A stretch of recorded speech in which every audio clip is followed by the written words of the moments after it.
Friends, ಒಂದು ಮಸಾಲೆನ ಹೇಗೆ ಮಾಡಬೇಕು ಅಂತ ಹೇಳ್ಕೊಡ್ತಾ ಇದ್ದೀನಿ. ನಾನಿಲ್ಲಿ ಒಂದು ಚಮಚ ಜೀರಿಗೆ, 1 ಚಮಚ ಸೋಂಪು ಮತ್ತು 2 ಚಮಚ ಕಾಳು ಮೆಣಸನ್ನು ತೊಗೊಂಡಿದ್ದೀನಿ. ಅದನ್ನು ಚೆನ್ನಾಗಿ ಹುರಿದುಕೊಂಡು ಇದರ ಪೌಡರ್ನ ಮಾಡಿ ಇಟ್ಕೊಂಡಿದ್ದೀನಿ.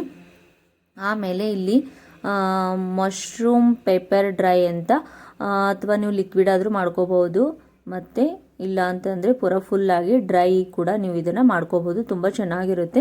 ಒಂದು ಸಾರಿ ಇದನ್ನು ಟ್ರೈ ಮಾಡಿ ನೋಡ್ಬೋದು ಫ್ರೆಂಡ್ಸ್. ಆಮೇಲೆ ಇದು ಹೇಗೆ ತೊಳಿಬೇಕು ಅಂತ ಅಂದರೆ, ಒಂದು ಸ್ವಲ್ಪ ಇದ್ರ ಮೇಲೆ ಗೋಧಿ ಹಿಟ್ಟನ್ನು ಹಾಕಿಬಿಟ್ಟು ಅದರಿಂದ ಒಂದು ಸ್ವಲ್ಪ ಇದು ಈ ಥರ ಕಲಿಸ್ಕೊಂಡ್ಬಿಟ್ಟು ಮೇಲಿಂದು ಈ ಥರ ಅದ್ರ ಮೇಲೆ ಈ ಥರ ಮಾಡಬೇಕು. ಅದಾದಮೇಲೆ ಇದರಲ್ಲಿ ನೀರನ್ನು ಹಾಕಿ ಚೆನ್ನಾಗಿ ತೊಳ್ಕೊಬೇಕು. ಹಿಟ್ಟೆಲ್ಲನೂ ಹೋಗಿಬಿಡುತ್ತೆ. ಮೊದಲಿಗೆ ಹಿಟ್ಟಿಂದ ಈ ಥರ ಎಲ್ಲ ಮಾಡ್ಕೋಬೇಕು. ಮಾಡ್ಕೊಂಡಾದಮೇಲೆ ನೀರು ಹಾಕಿ ಚೆನ್ನಾಗಿ ತೊಳ್ಕೊಬೇಕು. ನೋಡಿ, ನಾನಿಲ್ಲಿ ಅದೇ ಥರ ತೊಳ್ಕೊಳ್ತಾ ಇದ್ದೀನಿ ಇಲ್ಲಿ. ಹಾಗೆ ಯಾರೆಲ್ಲರೂ ಹೊಸದು ನೋಡ್ತಾ ಇದ್ರು ಅವರೆಲ್ಲರೂ ನನ್ನ ಚಾನಲ್ಗೆ ಸಬ್ಸ್ಕ್ರೈಬ್ ಮಾಡ್ಕೊಳ್ಳಿ ಫ್ರೆಂಡ್ಸ್. ಹಾಗೆ ಹೊಸ ಹೊಸ ರೆಸಿಪಿಗಳನ್ನ ತೊಗೊಂಡು ಬಂದಿದ್ದೀನಿ.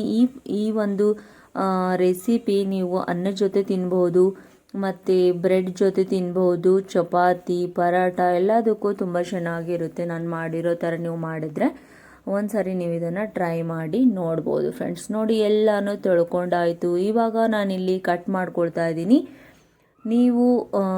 ನಾನು ಇಲ್ಲಿ ಈ ಥರ ಕಟ್ ಮಾಡ್ಕೊಂಡಿದ್ದೀನಿ. ನಿಮಗೆ ಒಂದರಲ್ಲಿ 2 ಬೇಕು ಅಂತಂದರೆ ಹಾಗೆ ಕೂಡ ನೀವು ಕಟ್ ಮಾಡ್ಕೋಬೋದು. ಇಲ್ಲಿ 2 ಚಮಚ ಎಣ್ಣೆನ ಹಾಕ್ಕೊಂಡಿದ್ದೀನಿ. ಹಾಗೆ ಬೆಳ್ಳುಳ್ಳಿನ ಈ ಥರ ನಾನು ಕಟ್ ಮಾಡಿಕೊಂಡು ಹಾಕ್ಕೊಂಡಿದ್ದೀನಿ.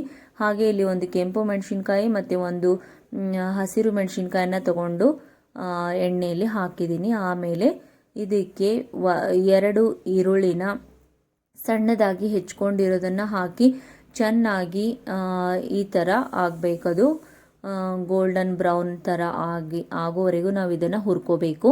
ಆಮೇಲೆ ಇಲ್ಲಿ ಬೇಸಿಕ್ ಮಸಾಲೆಗಳನ್ನು ಹಾಕೋಬೇಕು ಫ್ರೆಂಡ್ಸ್, ಮತ್ತೇನಿಲ್ಲ. ಅದೆಲ್ಲ ಹಾಕಿಬಿಟ್ಟು ಆಮೇಲೆ ಇಲ್ಲಿ ಮಶ್ರೂಮನ್ನು ಹಾಕಬೇಕು. ಹಾಕಿ ಒಂದು ಸ್ವಲ್ಪ ಉಪ್ಪನ್ನು ಹಾಕಿ ಆಮೇಲೆ ನಾವು ಏನು ಮಸಾಲೆನ ರೆಡಿ ಮಾಡ್ಕೊಂಡಿದ್ವಲ್ಲ ಅದನ್ನು ಕೂಡ ಇದರಲ್ಲಿ ಸೇರಿಸಬೇಕು. ಸೇರಿಸಿದಾದ್ಮೇಲೆ ಇಲ್ಲಿ ಚೆನ್ನಾಗಿ ಮಿಕ್ಸ್ ಮಾಡ್ತಾ ಇರಬೇಕು. ನೋಡಿ, ಅದು ನೀರು ತಾನಾಗೇ ಬಿಟ್ಕೊಳ್ಳುತ್ತೆ ಫ್ರೆಂಡ್ಸ್. ಆಮೇಲೆ ನಿಮಗೆ ನೀರು ಬೇಕು ಅಂತ ಅಂದರೆ 1-2 ಚಮಚ ಹಾಕ್ಕೊಳ್ಳಿ ಅಷ್ಟೇ, ಇಲ್ಲ ಒಂದೇ 1 ಚಮಚನ ಹಾಕ್ಕೊಳ್ಳಿ. ಅದು ಮಶ್ರೂಮು ತಾನಾಗೇ ನೀರು ಬಿಟ್ಕೊಳ್ಳೋ ಸಲುವಾಗಿ ನಾವು ನೀರು ಜಾಸ್ತಿ ಹಾಕುವಂಥ ಅವಶ್ಯಕತೆ ಇಲ್ಲ ಫ್ರೆಂಡ್ಸ್. ನೋಡಿ, ನಾನಿಲ್ಲಿ 2 ಚಮಚನ ಹಾಕ್ಕೊಂಡಿದ್ದೀನಿ ಇಲ್ಲಿ ನೀರು. ನೋಡಿ, ಇಷ್ಟು 2 ಚಮಚಕ್ಕೆ ನೀರು ಎಷ್ಟಾಗುತ್ತೆ ಅಂತ ನಾನು ತೋರಿಸ್ತೀನಿ ನಿಮಗೆ. ನೋಡಿ, ಇವಾಗ ಮತ್ತೊಂದು ಸರಿ ನಾನಿಲ್ಲಿ ಚೆನ್ನಾಗಿ ಮಿಕ್ಸ್ ಮಾಡ್ಕೊಳ್ತಾ ಇದ್ದೀನಿ. ನೋಡಿ, ಕಲರ್ ಕೂಡ ಎಷ್ಟು ಚೇಂಜ್ ಆಗಿದೆ ಅಂತ. ಆಮೇಲೆ ಘಮ ಕೂಡ ಅಷ್ಟು ಚೆನ್ನಾಗಿ ಬರ್ತಾ ಇದೆ. ನಾನಿಲ್ಲಿ ಮುಚ್ಚಳನ ಮುಚ್ತಾ ಇದ್ದೀನಿ.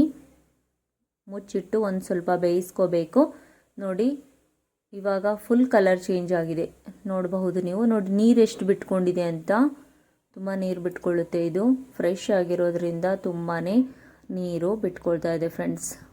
ನೋಡಿ, ತುಂಬಾ ಟೇಸ್ಟಿಯಾಗಿರುತ್ತೆ ಫ್ರೆಂಡ್ಸ್. ಈ ಥರ ನೀವು ಮನೆಯಲ್ಲಿ ಟ್ರೈ ಮಾಡಿ ನೋಡಿ. ಮತ್ತು ವಿಡಿಯೋನ ಇಷ್ಟ ಆಯಿತು ಅಂದರೆ ಲೈಕ್ ಮಾಡಿ ಫ್ರೆಂಡ್ಸ್. ಹಾಗೆ ಮೇಲೆ ಕೊತ್ತಂಬರಿ ಸೊಪ್ಪನ್ನು ಹಾಕಿಬಿಟ್ರೆ ನಮ್ಮ ಪೇಪರ್ ಡ್ರೈ ಮಶ್ರೂಮ್ ರೆಡಿ ಆಯಿತು friends. Thank you for watching. Bye bye, take care.